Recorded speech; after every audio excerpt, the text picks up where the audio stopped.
have bad breath. Halitosis is a main cause. By the time you got halitosis, you are loaded, because that's worm urine and worm droppings that you're breathing out. So it's no wonder your breath's bad. The critters, when they pee, that's called ammonia. So just go to a doctor, have a blood test, and see what level of ammonia is in your blood. If you have ammonia in your blood, that's called worm urine. That's what it is. So we have a test to see if you've got a lot of worms.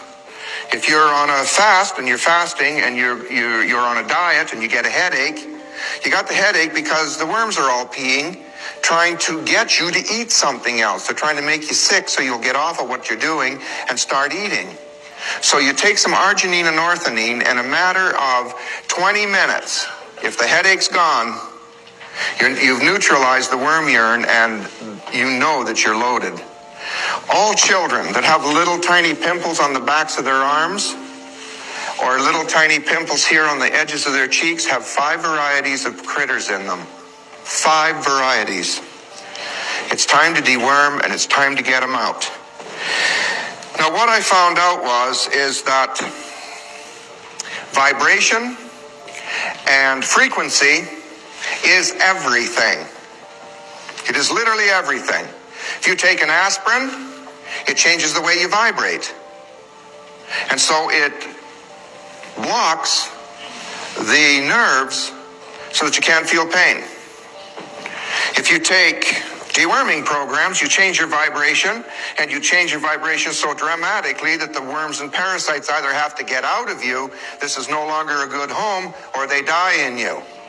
And then your lungs and your liver and all that stuff handle it. And you do it with water.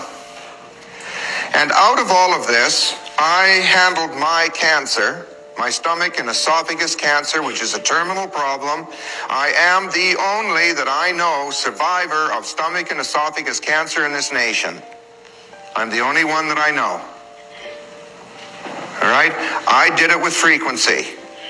A man by the name of Royal Rife in 1934 had a microscope and invented a particular device. I found one of his original devices. I used it, and it got rid of my cancer, and I haven't had it since.